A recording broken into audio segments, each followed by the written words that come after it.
بسم اللہ الرحمن الرحیم۔ پیارے بہن بھائیو السلام علیکم۔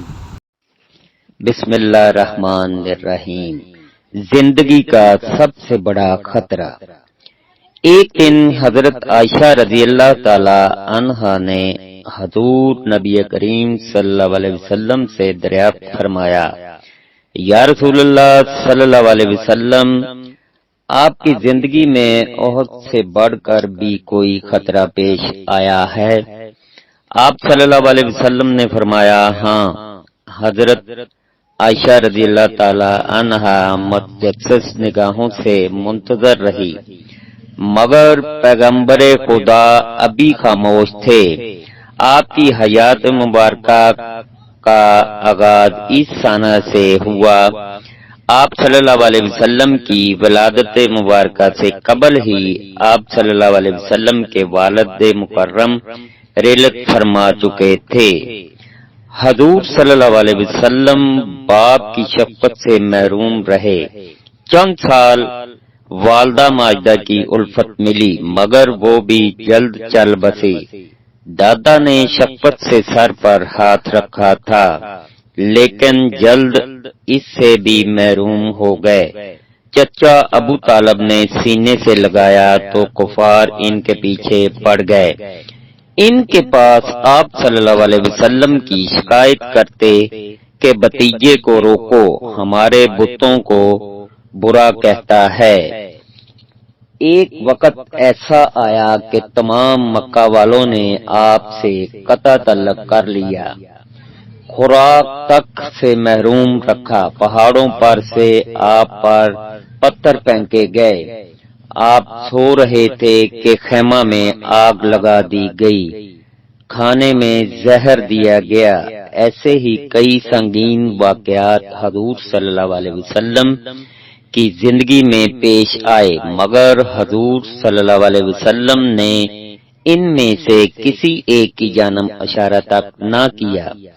فرمایا، مکہ میں تبلیغ اسلام ابھی ابتدائی مرحلہ میں تھی کہ مکہ والوں نے شدید مخالفت شروع کر دی۔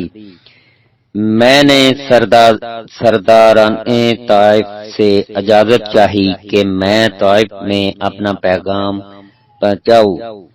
انہوں نے اجازت دی، مگر ساتھ ہی چند شر پسند لوگوں کو اکسا کر خاموشی سے میرے پیچھے لگا دیا۔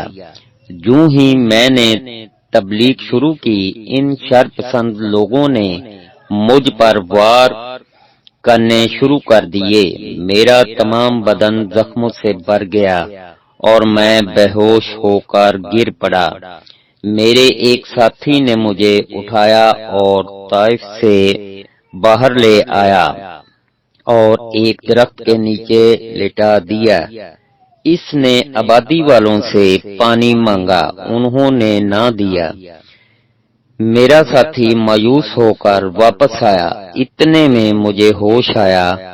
میں نے آسمان کی طرف ہاتھ اٹھا کے دعا کی، میرے آقا، میں تیرا پیغام ان کو سناتا ہوں مگر وہ نہیں سنتے، شاید میری طرف سے کوئی کمی ہے۔ مولا وہ کمی پوری کر دے، میری آواز بلند کر دے، مجھے جرأت دے۔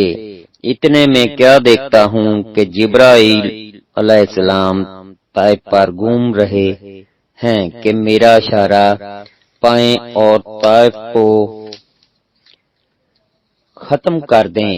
نہیں نہیں، یہ نہیں ہو سکتا۔ میں پکار اٹھا، میں جہاں والوں کے لیے رحمت بن کر آیا ہوں، میں ان کو زحمت میں نہیں دیکھ سکتا، انہیں چھوڑ دو۔ اگر آج وہ نہیں مانتے تو کیا ہوا، شاید ان کی اولاد ایمان لے آئے۔ یہ طائف کی تباہی کا خطرہ میری زندگی کا سب سے بڑا خطرہ تھا۔ اللہ پاک ہر مسلمان کو اپنے حفظ و امان میں رکھے، آمین ثم آمین۔ اللہ حافظ۔